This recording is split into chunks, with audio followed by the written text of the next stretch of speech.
بسم اللہ الرحمن الرحیم۔ ناظرین، میں ہوں طارق سمیر، ڈیلی ممتاز ڈیجیٹل کے ساتھ۔ خبریں بہت ساری ہیں۔ خبر جو پنڈی سے آئی ہے، آئی ایس پی آر کے ڈی جی نے پریس کانفرنس کی ہے، جنرل احمد شریف چودھری نے بہت سی اہم باتیں کی ہیں۔ فیض حمید کے کورٹ مارشل پر انہوں نے بات کی ہے، بلوچستان کے حالات پہ بات کی ہے، اور یہ دعویٰ کیا ہے کہ پاکستان میں کوئی نو گو ایریا نہیں ہے، اور ساتھ ہی یہ بھی کہا ہے کہ جی سیاسی مقاصد کے لیے فوج کسی سیاسی جماعت کے ساتھ نہیں ہے، نہ کسی کے ساتھ ہے نہ کسی کے خلاف ہے۔ کاش ایسا ہو جائے۔ دوسرا، سینٹ میں بڑی لڑائی ہوئی ہے جی، کرسیاں چلتے چلتے رہ گئیں، بڑی ایک دوسرے کو، پھر چیئرمین سینٹ نے صلح کرائی۔ یہ کیا ماجرا ہے؟ دو سینیٹر اس نیچ تک کیوں پہنچے، یہ میں بتاؤں گا۔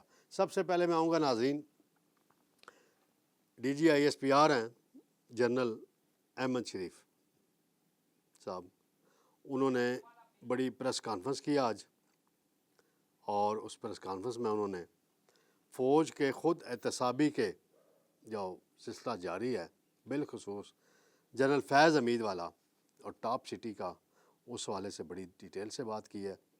اور یہ پہلا موقع ہے کیونکہ 12 اگست کو پریس ریلیز آئی تھی آئی ایس پی آر سے، جس کے ذریعے بتایا گیا تھا کہ فیض حمید کا کورٹ مارشل شروع کر دیا گیا، اور وہ کہہ رہے ہیں کہ یہ کارروائی چل رہی ہے، اور کہتے ہیں کہ فیض حمید کیس میں اس بات کا ثبوت ہے کہ ذاتی فائدے کے لیے ادارے کا استعمال کیا گیا، جو ناقابل قبول ہے اور آرمی ایکٹ کی خلاف ورزی ہے۔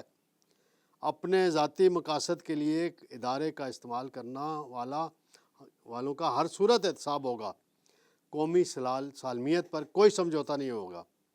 پھر آگے انہوں نے فتنہ الخوارج جو ہے، جس کے خلاف آپریشن چل رہا ہے، اس کی بڑی ڈیٹیل بتائی ہیں، وہ میں آگے چل کے بات کروں گا۔ بلوچستان کے حوالے سے انہوں نے باتیں کی ہیں، اور فلاحی کاموں کی باتیں کی ہیں، آپریشنز جو چل رہے ہیں، دہشت گرد تنظیمیں یا علیحدگی پسند تنظیمیں، ان کے خلاف انہوں نے بتایا ہے۔ تو وہ کہتے ہیں کہ بلوچستان میں 46,000 کلومیٹر سے زائد ایریا دہشت گردوں سے آزاد کروایا گیا ہے۔ یعنی آزاد کا لفظ اس لیے انہوں نے استعمال کیا کہ یہ آلموسٹ نو گو ایریا بنے ہوئے تھے۔ تو وہ کہتے ہیں کہ رقبہ بہت بڑا ہے بلوچستان کا، بارڈر بڑے ہیں مختلف ممالک کے ساتھ، تو اس لیے بھی مسائل کا سامنا پڑتا ہے۔ آگے چل کے انہوں نے سوالوں کے جواب دیے۔ بڑی اہم بات انہوں نے کی کہ پاک فوج نہ کسی سیاسی جماعت کے خلاف ہے، نہ ہی اس کا کوئی سیاسی ایجنڈا ہے۔ اگر فوج میں کوئی اپنے ذاتی فائدے کے لیے کسی مخصوص سیاسی ایجنڈے کو پروان چڑھاتا ہے تو خود احتسابی کا نظام حرکت میں آ جاتا ہے۔ افغانستان کے حوالے سے انہوں نے بات کی ہے، بری حکومت جو پاکستان کے ساتھ تعاون نہیں کرتی دہشت گردوں کو پکڑنے میں، تو وہ بڑا انہوں نے کلیئر میسج دیا ہے کہ خارج کو پاکستان پر فوقیت نہ دے افغان طالبان حکومت۔ پھر آگے چل کے انہوں نے کئی اور باتیں بڑی لمبی چوڑی کی ہیں۔ پھر انہوں نے کہا فوج جو ہے پاکستان کی ہے، پاکستان کی حفاظت کرتی ہے، اور بڑی ڈیٹیل سے انہوں نے، میں 3-4 باتیں عرض کروں گا ان کی پریس کانفرنس کے تناظر میں۔ ایک تو کل مولانا فضل الرحمان صاحب نے جو قومی اسمبلی میں خطاب کیا تھا، بڑا جامع خطاب تھا، اس میں انہوں نے کچھ خطرات کی نشاندہی کی تھی، جن میں انہوں نے کہا تھا کہ بلوچستان میں کچھ نو گو ایریاز ہیں، کے پی میں کچھ نو گو ایریاز ہیں، سی پیک کے روٹ جو ہے اس میں بھی کوئی نو گو ایریاز ہیں۔ اس کی وضاحت وزارت داخلہ نے یا بلوچستان حکومت نے ابھی تک نہیں کی، نہ ہی وزیر اطلاعات بولے ہیں اس معاملے پہ فضل الرحمان صاحب کے۔ پھر انہوں نے جو باتیں کی تھی میں کل اس پہ بڑی ڈیٹیل سے بات کر چکا ہوں کہ معاملات سیاستدانوں کے حوالے کیے جائیں۔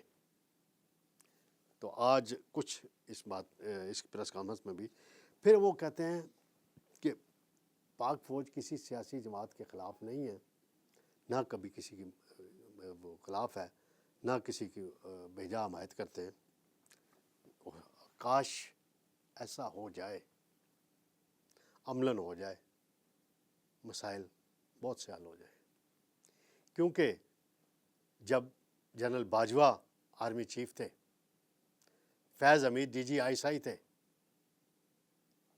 تو اس وقت نون لیگ شکایات کرتی تھی، ان کی شکایات میں بہت وزن بھی ہوتا تھا. نواز شریف کی نیلی میں بھی جو کردار تھا اس وقت کی اسٹیبلشمنٹ کا، ابھی تک نواز شریف نہیں بولے، قوم بھی نہیں بھولی. فیض حمید کا کیا کردار تھا؟ شوکت عزیز صدیقی سے جا کے پوچھیں. جج ارشد ملک مرحوم کی ویڈیو بنانے والے سینیٹر ہیں ناصر بٹ آج کل، ان سے پوچھیں کہ ارشد ملک نے ان کو کیا کیا کہانیاں بتائیں. بس وقت وقت کی بات ہوتی ہے. آج کل عمران خان یہ شکایتیں کرتے ہیں کہ جی اسٹیبلشمنٹ، ایک طرف شکایت کرتے ہیں ایک تو کہتے ہیں اسٹیبلشمنٹ سے مذاکرات کروں گا. پھر وہ جو 2014 کا دھرنا ہوا تھا وہ کیا تھا؟ اس وقت کے D G I S P R general Asim Saleem Bajwa تردیدیں کرتے تھے، بعد میں بہت سے شواہد آئے. پھر جنرل آصف غفور صاحب جب D G I S P R تھے وہ تردیدیں کیا کرتے تھے. کچھ بھی نہیں کیا جی 2018 کے الیکشن میں. اب تو ہر بندہ مان رہا ہے کہ 2018 کے الیکشن میں کیسے منورنگ کی گئی تھی. ایک مستقل پالیسی بنا لی جائے. سیاستدانوں کا کام ہو. آئین میں جو جس ادارے کا رول دیا گیا ہے، میں اس بات پہ بلیو کرتا ہوں وہ اپنے اپنی حدود میں کام کرے. مشاورت ہونی چاہیے. جہاں پہ خارجہ پالیسی آ جائے، جہاں پہ بارڈرز کا ایشو آ جائے، انڈیا کے ساتھ معاملات کا ایشو ہے، فوج کے درمیان اور جو سٹنگ حکومت ہے اور پارلیمنٹ کے درمیان مشاورت کا عمل ہونا چاہیے اور مشاورت سے بڑے فیصلے کیے جانے چاہیے. مولانا فضل الرحمان صاحب نے کل جو بات کی ہے کہ معاملات سیاستدانوں کے حوالے کیے جائیں، تو وہ اکثر یہ بھی شکایت کرتے ہیں کہ ہائیبریڈ پلس نظام ہے. ہائیبریڈ نظام تو باجوہ صاحب کے زمانے میں آیا تھا. فیض حمید صاحب نے ٹاپ سٹی میں جو کچھ کیا سامنے آ چکا ہے. باقی لوگوں کے بھی چیک کر لیں، پاشاؤں کا بھی چیک کر لیں، ظہیر الاسلام کا بھی چیک کر لیں کہ انہوں نے کیا کچھ کیا. عمران خان کو لانے میں اقتدار دلوایا، ان کو تیار کیا، اب عمران خان ان کے کنٹرول سے باہر ہو گیا. تو یہ ساری ہسٹری ہے. ایک زمانے میں پیپلز پارٹی شکایت کرتی تھی، آئی جی آئی بنی 88 میں، جنرل حمید گل صاحب نے بنائی. تو شکایت ہر دور میں ایک نیا رنگ، نئی کہانی آتی رہی ہے. فوج کی جو خدمات ہیں پاکستان کے دفاع کے لیے کسی سے ڈکی چھپی نہیں ہے. ہر روز دہشت گردی کے خلاف جنگ ہو، 1965 کی جنگ ہو، کل 6 ستمبر ہے، میجر عزیز بٹی شہید ہوں جنہوں نے انڈیا کو شکست دی اس لاہور میں، انہیں نشان حیدر ملا، اور بھی بہت سے. ان کی قربانیاں ہر شخص پاکستانی سراہتا ہے. جو نہ سراہے وہ پاکستانی ہی نہیں ہے. ہاں 9 مئی کا ایک واقعہ ہے، بہت برا واقعہ ہے، بڑا واقعہ ہے، اس کے ارد گرد ساری چیز گھوم رہی ہے.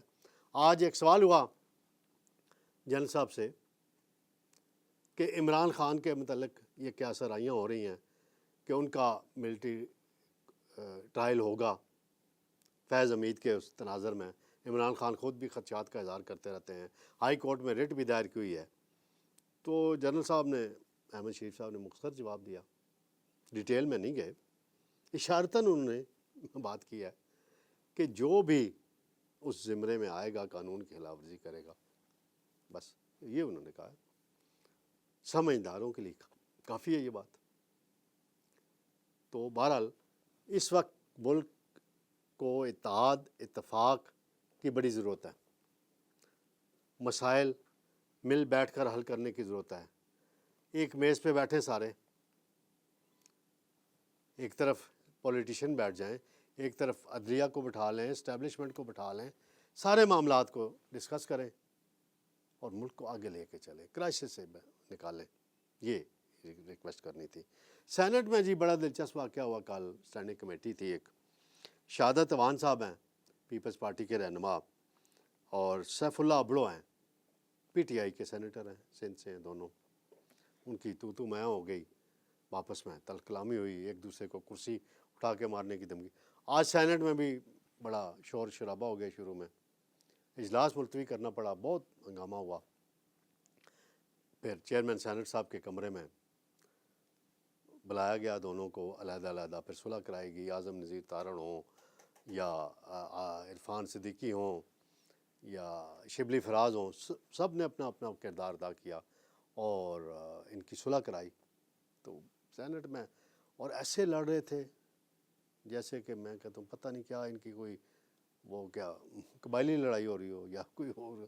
بھائی سینٹ میں اپنی اپنی دلیل سے بات کریں، باری پہ مائک ملتے ہیں، بات کر لیں، لڑنا اس طرح کا اور سینٹ کا تو یہ مزاج ہی نہیں رہا۔ اسمبلی کا تو مزاج ہے، وہ کہتے ہیں میں نے کپڑے بھاؤ، میں نے شرٹ پھاڑ دی۔ وہ ایک کلپ آج کل بڑا چل رہا ہے اسپیکر صاحب کا، اور وہ ایک مشہور ہیں شیر افضل مروت کہ میں نے ایس ایچ او کو یہ کر دیا، میں نے وہ کر دیا۔